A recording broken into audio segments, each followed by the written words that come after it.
네, 2021년도 우리 2학기 가을 학기죠. 가을 학기에 우리 교회사 우리 시작하게 되었습니다. 우리 청소년 신학원. 여러분 만나서 되게 반갑고요. 이번 한 학기 동안 교회사 강의를 맡은 김창년 목사입니다. 어, 교회사라는 게 좀 딱딱하게 느껴질 수 있죠, 여러분.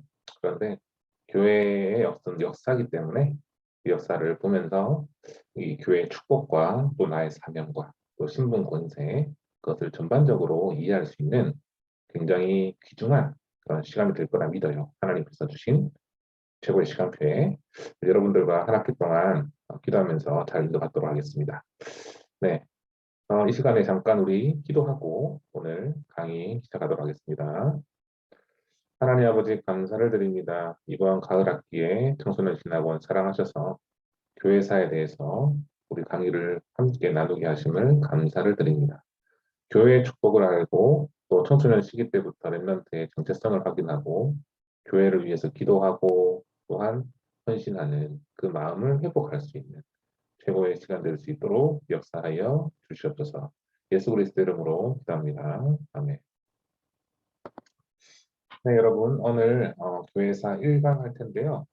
이번 학기에는 총 8강을 진행할 예정이에요, 여러분. 그래서 전체적인 내용이 아마 여러분 책자에 있지 않을까 싶은데 그 내용을 참고해 주시면 좋을 것 같고요. 그래서 오늘은 어, 교회의 참된 의미 또 청소년이 이해할 교회 역사 여기에 대해서 우리 강의를 잠깐 짧은 시간이지만 이렇게 한번 듣도록 하겠습니다. 그래서 이 시간에 PPT를 띄울 테니까 같이 보면서 우리 은혜도 받고 또 내용도 이해하고 그런 시간으로 인도받기를 원합니다.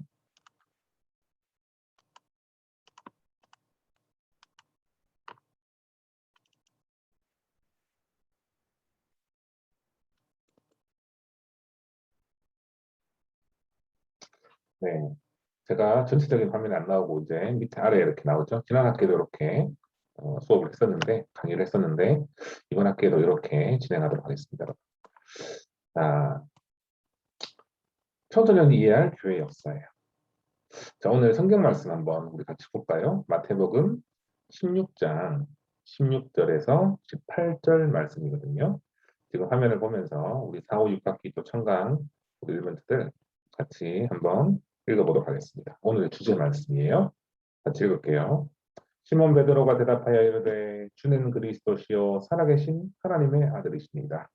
예수께서 대답하여 이르시되 바요나 시몬아 내가 복이 있도다. 이를 내게 알게 하니는 혈육이 아니요 하늘에 계신 내 아버지시니라. 또 내가 내게 이르노니 너는 베드로라. 내가 이 반석 위에 내 교회를 세우리니 음부의 권세가 이기지 못하리라. 아멘. 자, 먼저 서론에 중요한 내용을 좀 나누고자 합니다, 여러분. 교회가 무엇인지, 교회의 참된 의미가 무엇인지 거기에 대해서 좀 나누려고 해요. 자, 교회는요, 우리 삶에 있어서 가장 중요한 거죠, 여러분. 여러분 삶에 있어서 가장 중요한 게 뭐죠? 바로 교회와 예배죠. 그렇다면 이 교회가 언제 시작했고 또 어떤 의미가 있는지 거기에 대해서 오늘 듣는 시간을 가질 거거든요. 자, 어떤 역사가 있었고 어떻게 교회가 세워졌으며 또 교회의 참된 의미가 무엇인지 이것을 우리 랩런트 때부터 아느냐 모르느냐는 큰 차이가 있어요. 그죠? 여기서 차이라는 것은요. 어떤 차이냐면 바로 감사의 차이예요. 여러분 그냥 교회 왔다 갔다 다니는 게 아니죠. 근데 왔다 갔다 다닐 수도 있어요. 아무 생각 없이. 그냥 가서 예배 드리고 그냥 집에 오고 이럴 수 있는데 그 교회가 그냥 교회가 아니구나. 정말 내가 감사해야 될 교회구나. 라는 것을 이번 학기 동안에 여러분들 확인하길 바랍니다. 특히 오늘 이 시간을 통해서 확인하길 바랍니다. 자, 얼마나 감사한지 이 부분을 여러분들이 랩런트 때 확인하면요. 교회를 사랑하면요. 또 교회 중심으로 살아가는 삶을 산다면요. 하나님은 너무 기뻐하실 거예요. 그렇죠?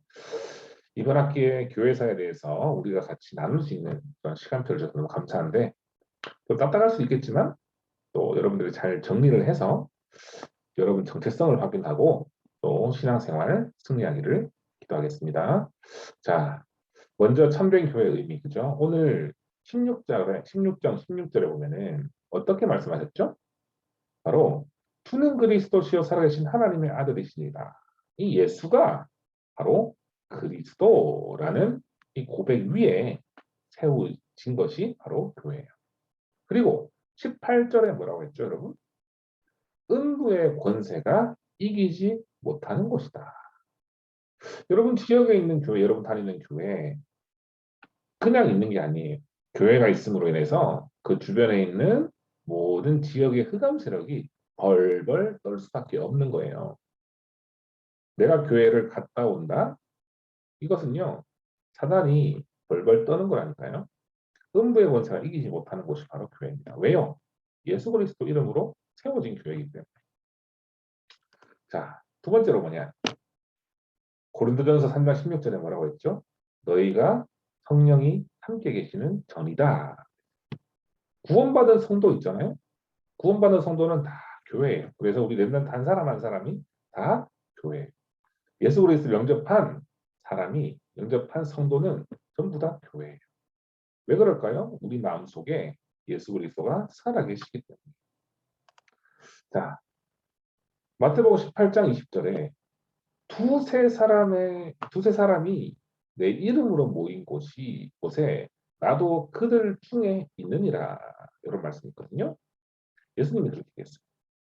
혼자도 교회지만 두세 사람이 모인 곳에 나도 그와 함께 있다. 바로 복음 가진 자의 모임이 교회예요. 그렇죠? 여러분 교회 가면은 다 계시잖아요. 어른들도 계시고 애들도 있고 여러분도 있고 다 특징이 뭐예요? 공통적인 부분이 뭐예요? 다 예수가 그리스도 모든 문제 해결자인 복음을 받고 구원받은 성도라는 거예요. 그렇죠? 완전 원네스에 돼. 원네스잖아요. 그렇죠? 이게 바로 교회입니다. 자, 네 번째로는 바로 그래서 제가 얘기하는 거예요. 하나님 말씀이에요. 에베소 1장 22절 23절을 보면은요. 또 만물을 그의 발 아래 복종하게 하시고 그는 만물 위에 교회 머리로 삼으셨느니라. 교회는 그의 몸이니 만물 안에서 만물을 충만하게 하시는 예 충만함이니라. 어떤 말씀이냐면요. 만물 위에 머리 되신 분이 바로 그리스도잖아요. 그 그리스도 중심된 교회. 그리스도를 마음의 주인 삼은 모든 성도들이 한 몸으로 이룬 공동체. 한 몸으로 이룬 공동체. 그것이 바로 교회. 어떤 건지 알겠죠, 여러분? 그래서 서론의 내용을 보면 여러분 확인이 됩니다. 교회의 참된 의미는 딱 요약해 보면 그리스도와 함께하는 성도 그리고 모임 그것이 교회다. 자, 이것을 여러분 정확하게 딱 기억을 하고 오늘 나머지 말씀을 듣길 바랍니다. 자, 교회가 어떻게 시작됐을까요? 언제 시작됐을까요? 여러분 궁금하죠? 창세기 때부터 시작을 하거든요. 족장 시대. 족장이라고 하면 누가 있을까요, 여러분? 바로 아브라함, 이삭, 야곱, 요셉. 그때 당시잖아요. 자, 이때부터 족장 시대의 교회가 시작되었는데 창세기 3장 15절에 어떤 말씀이 선포되었죠, 여러분?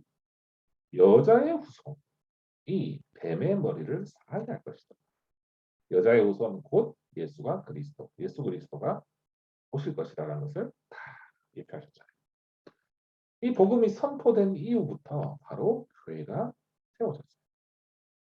창세기 23장 18절에 보면 이에 아브라함이 장막을 옮겨 헤브론에 있는 마물의 상수리 숲에 이르러 거주하며 거기서 여호와를 위해서 뭐를 했다고요? 제단을 쌓았다. 제단을. 아브라함이 누구예요? 어떤 사람이에요? 바로 믿음의 조상이죠. 이 아브라함 때부터 단을 쌓기 시작했어요. 단을 쌓는다는 의미는 바로 예배드린다는 거죠. 하나님께 예배드렸다는 거죠. 그리고 창세기 22장 1절에서 20절에 보면요. 아브라함의 아들 누구예요? 이삭. 얼마나 오랫동안 기다렸다가 얻은 그런 귀하디 귀한 아들인가요? 그런데 하나님의 말씀을 순종하고 믿고 순종해서 어떻게 했어요? 그 이삭을 번제로 드리라 라는 그 말씀을 듣고 번제를 드리러 갔어요. 그런데 하나님께서 그 믿음을 보시고 그 이삭 대신에 누구를 죽여요? 짐승, 승량을 대신에 죽게 하시고 그 제사를 받으셨죠. 자, 이것이 아브라함과 이삭 아들과 함께 가족이 함께 드리는 가족교회의 시작이었어요. 자, 그 이후에 창세기 15장 1절과 12장 22장 13절에는요. 예배 의식이 시작됐거든요. 어떤 의식이냐? 여러분 구약 시대의 예배를 레위기서를 통해서 또 신명기를 통해서 여러분 확인할 수 있는데 뭐를 잡아요? 양 잡고 소 잡고 염소 잡고 그렇게 하거든요. 그래서 피 흘리고 그렇게 해요. 제물을 드리는 사람 대신에 제물을 드리는 그런 게 시작됐거든요. 자, 그래서 그 예배 시작 제물을 드린다는 것은 예배의 의미였어요. 그래서 하나님의 축복의 언약은 예배의 언약의 의식 속에서 나타나기 때문에 여러분들 다 기억해야 돼요. 자, 그리고 특히 10절에 보면요.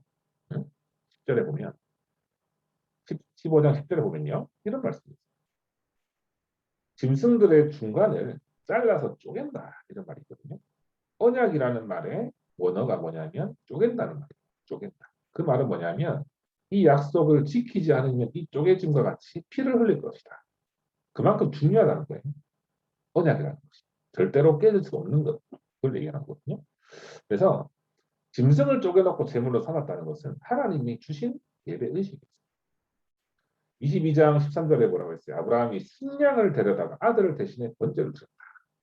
사람 대신에 짐승을 죽여서 하나님께 드리는 이것이 하나님이 구약 시대에 가르쳐주는 예배 의식이었어요.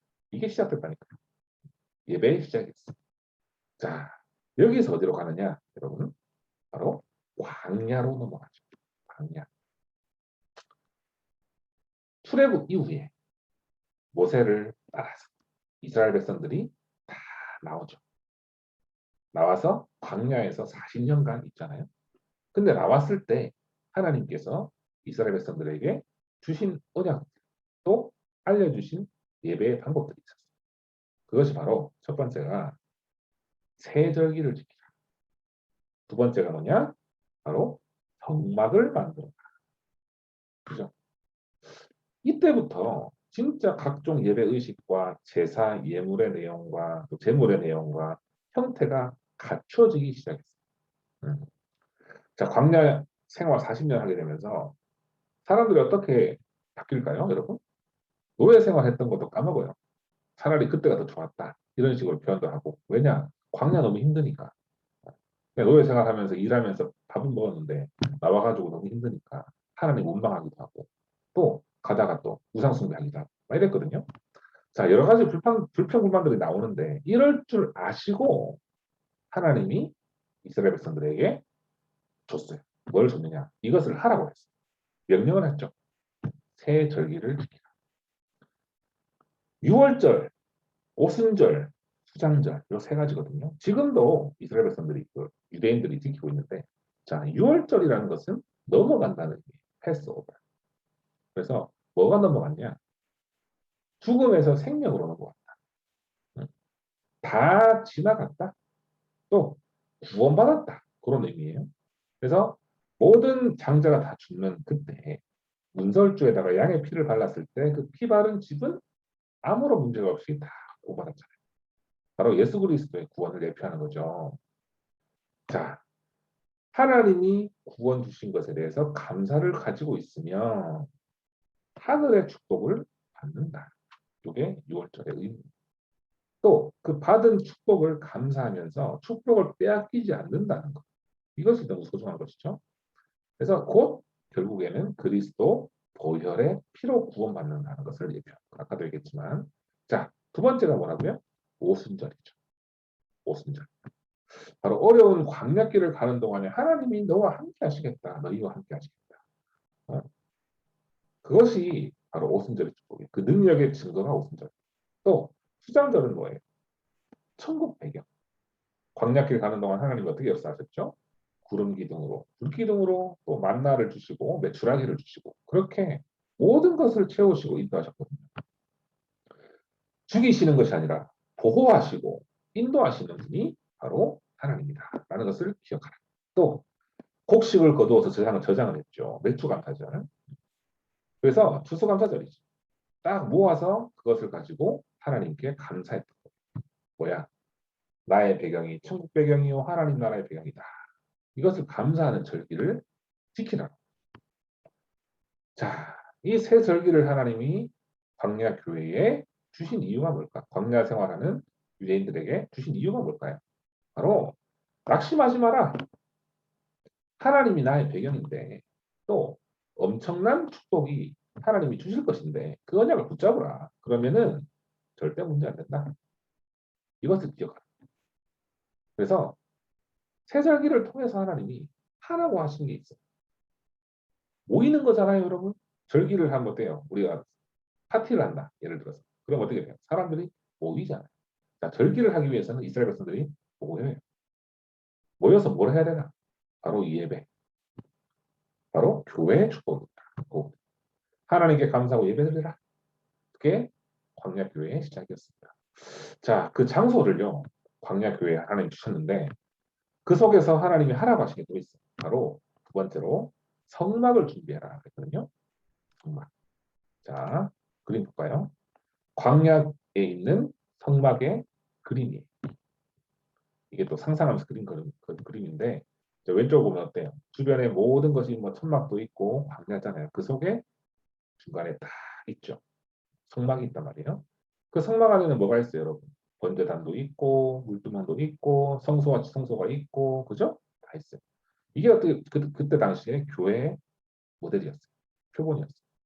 그래서 여기에서 하나님께 번제도 드리고 찬양하고 예배드리고 그렇게 하면서 죄도 해결받고 하나님을 기억하는 그런 교회를 꾸렸던 거죠. 자, 그래서 이때부터 여기서 뭐 할까요, 여러분?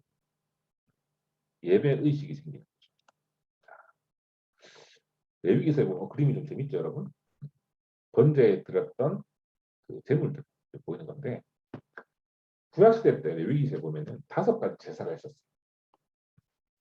번제, 소제, 화제, 속번제, 제제 이렇게 있었는데 각 제사 때마다 제물도 달랐고 있었거든요. 양, 염소, 비둘기, 곡식, 기름 등등. 자, 이런 것을 가지고 예배드리는 의식이 형태가 갖춰졌다. 하나님께서 이렇게 하라고 알려주신 거예요. 자, 지금은 어떤가요, 여러분? 지금은 이런 거 가지고 하나님께 예배드리지 않죠. 손잡고 양 잡고 하지 않잖아요. 그럴 필요가 없잖아요. 그때 당시에 왜 이렇게 할 수밖에 없었냐? 사람이 죄를 지었기 때문에, 원죄 때문에. 그 죄인으로서는 하나님을 만날 수 없기 때문에 나 대신에 내 문제 대신해서 짐승한테 그 책임을 전가해서 그거를 태워서 하나님께 드리는 거예요. 죄인인 사람은 하나님 마음대로 만날 수도 없어요. 기도할 수도 없고 그런 상황이거든요. 그래서 짐승을 대신해서 드린 거죠. 그런데 지금은 그럴 필요가 없잖아요. 왜 그럴까요? 바로 우리 모든 죄를 대신해서 십자가에서 보혈의 피를 흘리면서 돌아가신 예수 그리스도 때문에 그분을 우리가 마음속에 영접하고 누리고 있기 때문에 그래서 그냥 예배드릴 때 예수 그리스도 이름으로 기도하고 예배드리면 되는 거예요. 얼마나 감사한 거예요. 그죠? 자, 이 축복이 여기까지 넘어왔다는 거. 광야에서 그렇게 양잡고 소잡고 했던 그것이 다 끝나고 지금 이 시대에는 그리스도 중심으로 넘어왔다는 거. 여러분 기억하기 바랍니다. 자, 다음으로 성전 시대로 넘어갑니다. 성막 다음에 성전이거든요. 성막에서는 또 뚫려 있는 그런 느낌이죠. 그죠? 모여서 사람들이 모여서 예배도 드리고 하지만 제대로 된 성전은 아니었어요. 그런데 이 성전을 두고 기도한 사람이 있었죠. 바로 다윗이었어요. 다윗이 굉장히 기도를 많이 했거든요. 그런데 그 아들 솔로몬 때 그것이 완성되었어요. 그것이 첫 번째 솔로몬 성전이죠. 자, 이 성전이 뭐냐? 바로 바벨론이 침입해서 성전이 불타고 나서 굉장히 낙심됐을 때 이때 불탄 성전을 재건해야 되겠다. 누구를 통해서? 스룹바벨을 통해서 해야 되겠다라고 학계 선지자가 얘기를 했어요. 그래서 학계와 스가랴가 선전 짓자 이렇게 스룹바벨에게 얘기를 해서 지어진 것이 바로 두 번째 성전이에요. 그런데 여러분 스룹바벨이 누군지 궁금하죠? 스룹바벨은 누구냐면은 다윗의 혈통이에요. 다윗. 다윗의 혈통이면 어떤 혈통일까요? 바로 예수 그리스도 족보에 들어가는 사람. 조상이기도 해요. 자, 고레스 왕 때 바벨론 포로 생활을 하던 그렇게 고생했던 이스라엘 백성들을 예루살렘으로 가라라고 이렇게 보내줬어요. 어떻게 보면은 해방이죠. 포로 생활 그만하고 예루살렘으로 가라. 그렇게 칙령을 내렸는데 그때 당시에 몇 명이 나왔냐? 거의 4.5만 명이 나왔어요. 그렇게 나온 사람들을 지휘했던 사람, 이끌었던 사람이 누구였냐? 바로 스룹바벨이었어요. 그래서 학계 선지자하고 스가랴 선지자가 이제 성전을 재건하자. 이제 이 모든 사람들이 예루살렘으로 가는데 다시 우리 성전을 지어서 하나님께 예배드리자. 이렇게 해서 성전을 지은 것이 스룹바벨 성전인 거죠. 자, 세 번째 성전은 뭐냐? 바로 예수님이 살아계실 때 있던 성전인데 헤롯 왕이 만든 헤롯 성전이에요. 스룹바벨 성전이 허물어지고 나서 46년 동안 재건했어요. 그 자리에 재건축했다. 요즘에 우리 한국에 보면은 이상한 동네에 다 부서뜨리고 그곳에 아파트 짓는 것처럼 그런 의미는 아니지만 여러분 이해되겠죠? 재건했어요. 그런데 마태복음 24장 1절에서 2절에 보면 예수님이 이런 말씀하거든요. 내가 진실로 진실로 너희에게 이르노니 돌 하나도 돌 위에 남지 않고 다 무너뜨려지리라 라고 했어요. 그 대상이 뭐냐? 바로 헤롯 성전. 자, 헤롯 성전이 왜 그렇게 무너질 수밖에 없었던 것을 예수님께서 선포했을까요? 사실 실제로 지금까지 헤롯 성전은 무너진 상태로 있어요. 재건되지 않았어요. 얼마나 오랜 세월 동안. 자, 완전 멸망해서 아직까지 재건되지 못하는데 왜 그랬을까요? 바로 교회다운 교회를 못 누렸기 때문에 사람들이 타락해서 장사하기도 하고요. 완전 타락했어요. 그래서 복음이 승리하지 못한 그리스도 중심이 아닌 그런 사람 중심으로 가고 종교 중심으로 가다 보니까 예수님께서 그것들이 그 예언을 하시고 진짜 무너지고 지금까지도 재건되지 않았어요.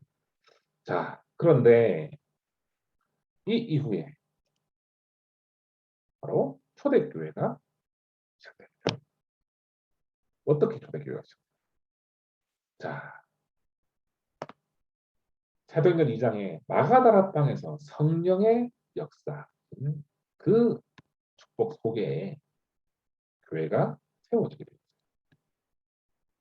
성령의 역사를 받고 곳곳에서 역사가 일어나고 말씀 받고 구원산 받는 사람들이 계속 늘어나고 어떤 축복 받았냐 또 자기 재산과 소유를 다 팔아서 각 사람에게 나눠주기도 하고요. 또 가장 대표적인 말씀이 있죠, 여러분. 사도행전 2장 42절 어떤 말씀이 있어요? 그들이 날마다 성전에 모이기를 힘쓴다 이런 말이죠. 성전에 모이기를 힘쓰고 음식 먹고 서로 나누고 포럼하고 하나님을 찬미하는 그런 예배가 자연스럽게 누려진 그런 초대교회가 세워졌다.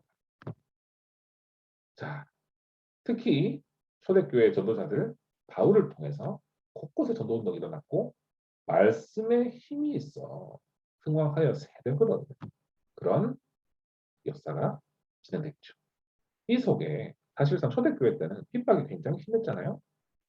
예수님 믿는다면 다 죽여버렸거든요. 로마에서. 그런데 사도행전 19장 21절에 바울이 이런 고백을 하죠. 로마도 와야 하리라. 이 말씀이 선포딱 되고 나서 얼마 지나지 않았어요. 250년 만에 그렇게 핍박받았던 초대교회를 통해서 바로 복음이 승리하게 됩니다. 어떻게 승리하게 되냐? 바로 로마가 기독교를 313년도에 국교로 그렇게 승인을 해버립니다.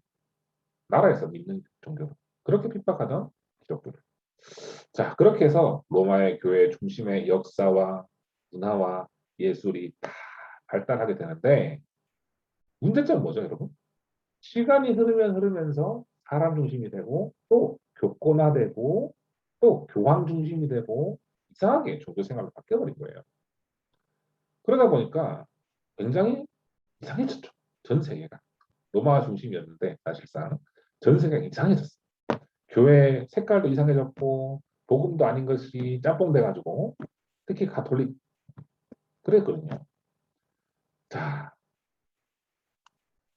그래서 결국에 한 말씀을 붙잡고 기도하고 인도갔던 두 사람의 종교 개혁자가 일어납니다. 그것이 바로 루터와 칼뱅이죠. 자, 로마서 1장 16절, 17절에 보면은 어떤 말씀이 있어요? 여러분 찾아보면 알겠지만 오직 의인은 믿음으로 말미암아 살리라 라는 중요한 말씀이 나오거든요. 믿음, 원래 신앙으로 돌아가자. 예수 그리스도 중심으로 돌아가자. 그래서 개혁교회를 세우게 된 거예요. 누구를 통해서? 루터와 또한 칼빈을 통해서. 그래서 다시 교회가 힘을 얻기 시작해서 지금까지 이어오고 있어요. 여러분, 오늘 개요처럼 교회 역사를 간단히 살펴봤는데요. 어떤 생각이 드나요, 여러분? 어떤 생각이 드나요?